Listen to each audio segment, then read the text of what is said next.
मान ले कोई भी मरने वाला है, वो अपना श्रृंगार नहीं उतारता कभी भी। उसके कान में, नाक में कुछ भी, कोई भी श्रृंगार, कोई भी टूम नहीं थी। देखो जी, मारी उन्हें 100% ही मारी है। कितना टाइम पहले एफआईआर हुई थी? यही करीबन 7-8 महीने पर एफआईआर हुई थी, जिस टाइम भी उन तक कुछ दे के भेज दिए थे जी वे।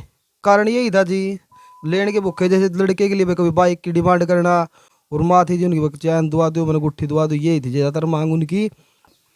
नमस्कार जी, मैं हूं धर्म सोनीपत और लोक शक्ति मीडिया देखने वाले सभी दर्शकों को हमारा हाथ जोड़कर राम राम। आज पहुंचे हम फिलहाल जो है भुटाना गांव भिवानी के अंदर पड़ता है ये, जहां हर कहीं मिलता है लिखा हुआ, स्कूल के आगे, कॉलेज के आगे, न्यायपालिका के आगे, मंदिर के आगे, बेटी बचाओ बेटी पढ़ाओ। लेकिन बेटी तो सेफ कहीं है ही नहीं। आज इसी तरह का एक नया केस सामने आया है कि बेटी ऑफ कैमरा, यहाँ परिवार ने बताया है कि इसके ऊपर भी जहाँ हर कहीं आवाज़ उठाई जा रही है, दहेज के खिलाफ रहना, दहेज नहीं देना, दहेज के लोभियों से बेटियों को बचा के रखना, लेकिन जहाँ देखते हैं वहीं दहेज का शिकार बेटियां हो ही जाती हैं। आज ऐसा ही केस हमारे सामने आया है, जो एक दहेज का शिकार बेटी और हुई है। इस चीज़ का खुलासा आपके सामने लेके आएंगे। जनता की आवाज़, खुलते हैं राज, सच्चाई का सामना आपके सामने लेके आएंगे। हाँ जी, नमस्कार। राम जी। अपना शुभ नाम क्या है जी? दिनेश नाम जी मेरा। और ये जो बहन जी गुजरी है, ये क्या लगती है आपकी? ये मेरी साकी ताऊ की लड़की थी जी, और मेरे उम्र की थी जी। हाँ जी। कितनी उम्र थी बहन जी की? यही जी 22 साल यही थी जी। गुड़िया की। और शादी को कै साल हो गए इसके? करीबन 5-6 साल होगी शादी को जी। बच्चे रे? ये 1.5 साल का लड़का है जी एक। बस एक बच्चा है? हाँ जी, अभी हुआ था, 1.5 साल का लड़का है। 1.5 साल पहले पल्ला बीमार थी जी वह। जी। ऑपरेशन होने के बाद ये लड़का हुआ जी, दिल में छेद था, उसका ऑपरेशन करवा था भैया नहीं मिलके। तो जैसे उस ज़्यादा बीमार थी जी, उन्होंने तो यहाँ डाल दी थी भाई, मेरे पर खर्चा कौन लगाने, तो हम खुद इलाज करो। तो हमने इलाज करवाया था जी, भाई ये भाई हैं कि इन्हें लगाया था जी, एक माता जी उन्हें खर्चा लगाया था, ठीक हो गई थी। उसके बाद लड़का हो गया था उसके। तो अब जी ऐसे हुआ, वे हैं जी लेने के भूखे। सुनो, आज मेन इशू क्या हुआ है? जैसे आपने ऑफ कैमरा बताया कि जी वो लेन देन के बहुत भूखे थे, मारी लड़की पे, दिल में छेक था, काम नहीं होता था। मेन जो इशू आज घटना घटी है, जो इसमें कारण क्या रहा, वजह क्या थी? बस कारण यही था जी, लेने के भूखे, जैसे लड़के के लिए भी कभी बाइक की डिमांड करना, उसका पापा जी उनके बीमार थे, उनके लिए भाई बीमारी के लिए पैसे मांगना, और माँ थी जी उनकी चैन दुआ दो, मैंने गुट्ठी दुआ दो, यही थी ज़्यादातर मांग उनकी। ये हमारे पर पूरी को नहीं है। जैसे भाई जी आपने पता ही 200-300 की दिहाड़ी करा है, मांग पूरी होगी को नहीं, तो लड़की पर दबाव डाल दिया भाई खेत का काम कर। वो काम आपने पता जी, बीमार थी, को नहीं होना पाया उस पर। अब दिल में छेक था तो आदमी वैसे कमजोर हो जाता है। वैसे कमजोर थी जी, काम हुआ नहीं, हमारे पर मांग उनकी पूरी हो नहीं पाई, कुछ भी मांग पूरी को नहीं हुई। थोड़ी बहुत 1000, 2000, 5000 तो माँ ने भाई ने ठा पटक के किसी पर दे दिए, जैसे घर बसिया रहे। पहले व्यापार हुई थी, उस टाइम राजीनामा करवा के कुछ पैसे दे के वो भेजे थे जी। कितना टाइम पहले एफआईआर हुई थी? यही करीबन 7-8 महीने पर एफआईआर हुई थी, जिस टाइम भी उन तक कुछ दे के भेज दिए थे जी वे। मतलब एक कंप्रोमाइज हुआ तो भी कुछ कुछ देना ही पड़ा। हाँ, उस कॉम्प्रोमाइज के टाइम भी उनको दिए थे जी कुछ।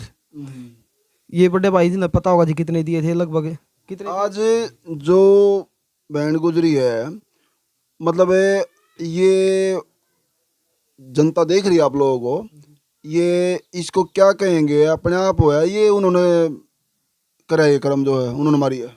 अपने आप तो जैसे कुछ हो ही अपने नहीं पता है होना तो और ये चीज़ हो जी, ऐसी चीज़ थोड़ी वही पूछना चाह रहा ना मैं, जनता देख रही है, मरी है मारी है? देखो जी, मारी उन्हें 100% ही मारी है।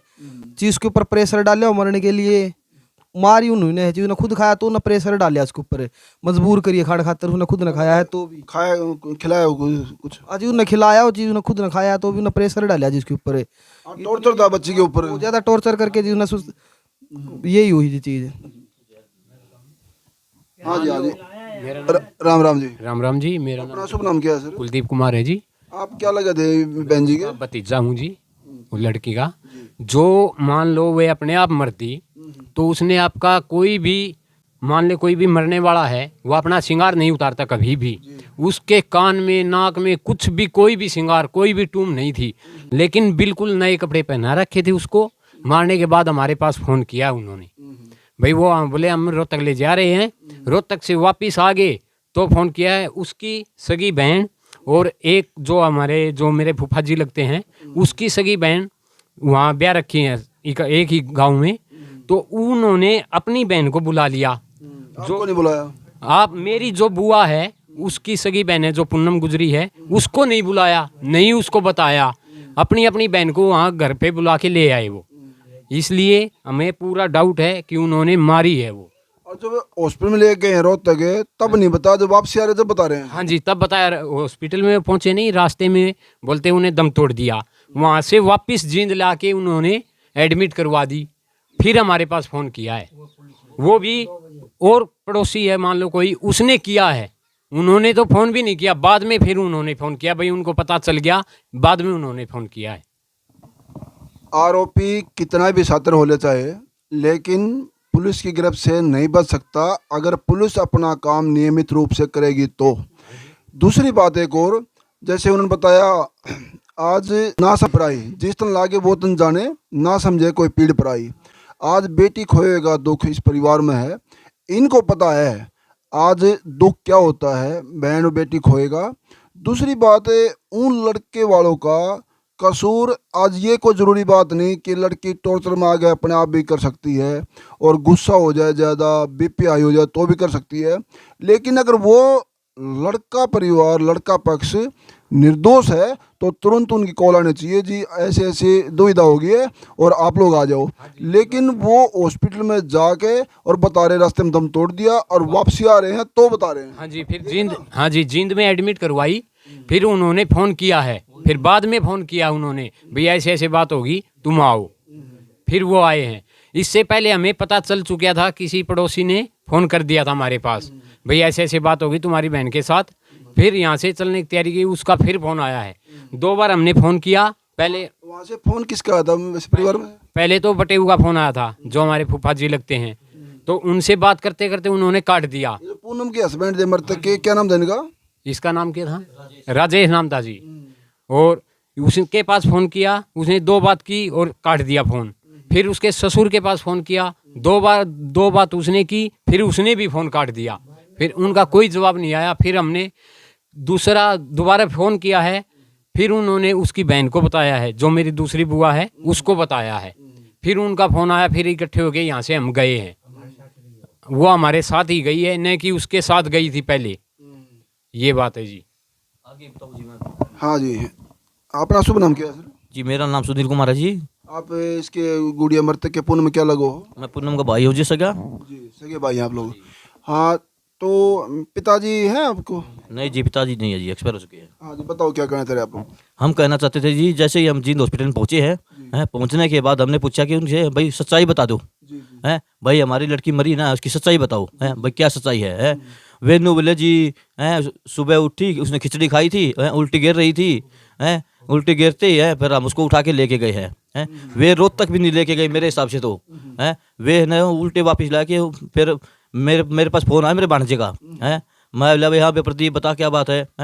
बोला मामा तेरे को पता है मैं पूनम ने जहर खा लिया है और वो मर चुकी है और जींद हॉस्पिटल में है। मैं बोला उसको भाई ये क्या बात होगी है? आपने बताया क्यों नहीं लोगे? तो मैंने कहा भाई राजेश का फ़ोन मिला। फिर मैंने वहाँ से मिस्त्री वाला फ़ोन से, जहाँ मैं काम कर रहा था मिस्त्री के फ़ोन से मैंने फ़ोन किया राजेश के पास, है मतलब राजेश क्या बात होगी बता तो दे सच्चाई, है राजेश ने बोला पूनम ने जहर खा लिया, पूनम होगी मर, ठीक है मैं आ रहा हूँ। फिर मैं वहाँ पे पहुँचा, पहुँचने के बाद मैंने पूछा भाई उसने जहर कैसे खा लिया, ये सच्चाई बताओ आप मेरे को, हैं वे न कभी तो कह रहे थे भाई खिचड़ी खाई थी उल्टी गिर दी, हैं फिर बाद में अगर पेट खराब हो ना, उल्टी दस्त हो तो भी खिचड़ी खाते उससे आराम होता है। ये नहीं कि खिचड़ी खाने से उल्टी पड़ेगी। ये तो पहली बार देख रहे हैं जी, सही करे गलत करे जी? सही है। हैं तो फिर 2 मिनट के बाद मेरा अंकल जी गया हुआ था ऐसे राव साहब से, हैं वो नू बोला ये तो कोई बात नहीं है, फिर वो नूले जी इसने जहर खाया है, फिर तो वो खुद राजेश ने बताया हमको भाई इसने जहर खा लिया, पूनम के हस्बैंड ने। पूनम के हस्बैंड ने बोला इसने जहर खाया है उनने फिर बोला भाई वो जहर के लिए ऐसे खा नहीं सकती, है फिर भी बोला सच्चाई बता दो आप। जहर खा क्यों खाया, वजह क्या थी? झगड़ा हो कोई बात हुई हो वो तो बताओ नुका। तो सुनो ये बात भी कही हमने, ये बात भी बोला था उसको भाई कुछ आपकी लड़ाई हुई हो, कोई झगड़ा हुआ है, बोला ना कोई बात नहीं थी, हैं फिर हमने बोला कि तुम सच्चाई बता दोबारा, फिर वे बोले कि सरपास की गोली खा ली उसने, फिर हमने पूछा कि सरपास की गोली कहाँ से आई है उसके पास, है उसके पास कहाँ से आई है गोली, है उसको तो सरपास की गोली का मालूम ही नहीं पता है। तो फिर हमने कहा उसको, है भाई सरपास आई कहाँ से है। फिर वो बोले टंकी से निकाल ली होगी, है भाई टंकी उनकी इतनी ऊंची है कि पूनम लड़की इतनी बुद्धि है तो गोली कैसे निकाल सकती है वो। ये उसके काम बस का नहीं है, दिल में छेद है, टंकी में ऊपर चढ़े कैसे निकाल लेगी वो। टंकी में चढ़ के ऐसे निकाल सकते नहीं है, बीमार वो वैसे रहती थी। हार्ट का उसका हर महीने में टिक्का लगता था, हर महीने में उसका कम से कम भी 4 साल तो हमको हो गए टिक्का लगवाते हुए, हर महीने आके यहाँ पे टिक्का लगवा जाती थी। टिक्का लेके जाती थी वहाँ पे, वे टिक्का भी नहीं लगवाते थे। फिर वो यहाँ पे आई, यहाँ पे आके उसकी बहन आई और भी आई, हमने उनको समझो के फिर उसको बेच दिया। अच्छा फिर ये कुछ चीज बता रहे ना, ये मार दी उन्होंने, ये मांग तांग के भूखे दे, ऐसी बार बार प्रताड़ना क्यों कर रहे थे वो। हाँ ये भी सुनो जी, एक बार तो मेरी मम्मी ने 10,000 रुपये दिए उसको, 10,000 रुपये दे के भेजी पूनम को, राजेश को। राजेश को 10,000 रुपये दिए, 10,000 रुपये ले जाके उसने अपने काम में लगा दिए, पूनम पे भी नहीं लगाए। क्या काम करता है ये जी रंग पेंट का काम करता है। और फिर एक बार फिर 10,000 रुपये फिर लेके गई है। एक बार फिर इन्होंने बोला बाइक लाएंगे जैसे, फिर इतना हमारा ब्योत नहीं है जी, मजदूरी करते हैं, कहाँ से लाएं पैसे, कभी कुछ मांगते कभी कुछ मांगते, इतना ब्योत नहीं है, तो इसलिए उन्होंने ये कांड किया है। पैसे बाइक 10,000 रुपये और लेके लौटाए नहीं होंगे। नहीं जी 1 रुपया भी नहीं लौटाया, 2-3 बार लेके गई जी पैसे आके यहाँ पे। आज आपने शिकायत किस किस के नाम दी है अभी। शिकायत जी एक तो राजेश का जी, पूनम का हस्बैंड, एक उसका ससुर है जी, एक उसकी मम्मी जी है, तीन बंदों के नाम है जी। राजेश और उसके माँ बाप। हाँ राजेश और उसके माँ बाप जी। आज पुलिस ने कोई अरेस्ट किया उनमें से। नहीं जी अभी नहीं किया है। क्या सोच रही है पुलिस। वो तो कह रहे थे जी दिन हो जाते हैं, दिन होने के बाद उनको अरेस्ट कर लेंगे। आरोपी का क्या दिन होना जी, आरोपी को जो क्राइम कर दिया, अगर यही वारदात पुलिस प्रशासन के घर में किसी अधिकारी के घर में हो जाती तो दिन होने का वेट करते, तुरंत अरेस्ट करते। तुरंत करते जी, वो तो है ये देखते होंगे फिर, हम भी गरीब आदमी हैं जी, उनसे मिले होंगे क्या तो। हाँ जी क्या करे जी। देखो वो बोलते थे मैं भिवान का लड़की का मैं बड़ भाई हूँ, ताऊ का लड़का विजय सिंह मेरा। अरे भाई आप लोग। हाँ विजय सिंह मेरा नाम है, एक सर्विसमैन हूँ। जो वो पंचायत थी वो बोलते थे भाई इसके तीनों भाई है ये बेकार हैं, ये फौजी आगा ले रहे हैं, इसको मनाओ और इससे कार्रवाई इससे कह के शांति करवाओ। आपके बारे में कह रहे इसको मनाओ। हाँ ये पूरी पंचायत में बोल रहे थे जी, वहाँ हॉस्पिटल में 150 आदमी थे उनके। मैं बोला भाई हमने सोचा आपको रगड़ा पकड़ाना हो, आम आदमी 4-5 हैं और ये 150 आदमी कोई मारपीट ना कर, हमें खतरा भी है उनसे सर। पे इसलिए मैं बोला एक बार इनका खून का मुँह भरा इसके भाइयों का, FIR दर्ज होने दो, उसके बाद मैं घर जाकर इनको समझा कर कुछ करवा दूँ तुम्हारा।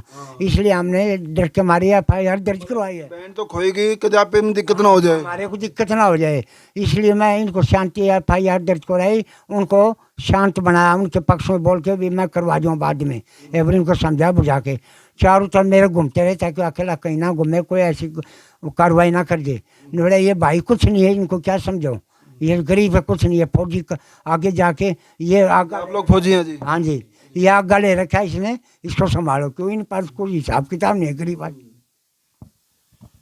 आज पुलिस ऐसे ही सोती रही तो पता नहीं इतनी बहनें कब तक मरती रहेंगी। एक दिन ऐसा आ जाएगा अगर हमारी बहन बेटियां यूँ ही मरती रही तो कहीं कन्या जमाते हैं, नौराते में और कुछ करते हैं तो आपको बेटियां नहीं मिलेंगी। 22-23 साल की मातर लड़की नाजायज़ मौत मारी जा रही है बिना मतलब के, कहीं टॉर्चर हो रहा है, कहीं उनके ऊपर उत्पीड़ना हो रही है, कहीं रेप हो रही है, कहीं शोषण हो रहे हैं, कहीं दहेज के कारण मारी जा रही हैं, कहीं उनके प्रेशर में खुद ही अपनी मौत को गले लगा लेती हैं। आज इस दुविधा में लड़के क्यों नहीं मारे जा रहे, हर वीडियो में रिपीट करना पड़ता है, क्योंकि लड़की और लड़की पक्ष इस दहेज के लोभियों ने इतना कमज़ोर बना दिया जिसमें इन्होंने उभर के सांस लेना लड़की पक्ष ने बहुत मुश्किल है। आज जब तक ये डर ख़त्म नहीं होएगा, और डर ख़त्म जब होएगा जब क्राइम ऐसा होते ही और पुलिस उठाएगी, आरोपियों तुरंत अंदर घुसेड़ देगी, ताकि एक को सबक मिलने पर सैकड़ों बेटियों को राहत की सांस मिलेगी, और एक आरोपी छोड़ने पे सैकड़ों बहनें और सैकड़ों बेटी और ऐसे ही मारी जाएंगी। ये सही है गलत है जी। सही है जी। अरे तो हमारा पुलिस से अभी जो है पुलिस से क्या कहना चाहोगे आप लोग? फौरन कार्रवाई की जाए, गिरफ्तार किया जाए, हमें न्याय मिलना चाहिए इस चीज़ का, हमारी बहन की जगह। आज थाना कौन सा लगता है ये?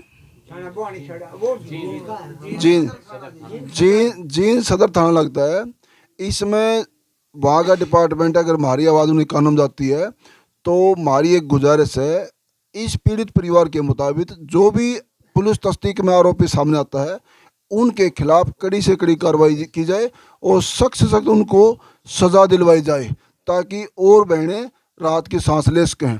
आज पुलिस मतलब कार्रवाई नहीं करती तो कल हो ना हो कहीं ना कहीं पुलिस डिपार्टमेंट की बेटी भी इसी खाने में आ सकती है। ये उनको भी जनता के साथ रहना चाहिए और जनता की सुननी चाहिए और आरोपियों के खिलाफ ढील नहीं, तुरंत एक्शन ले और आरोपी को अंदर ठोकें। ये जनता का अपना मानना है और हमारी गुजारिश है पुलिस से। और इस वीडियो को ज़्यादा शेयर कर देना और बने लोक शक्ति मीडिया से धन्यवाद। सत्यमेव जयते।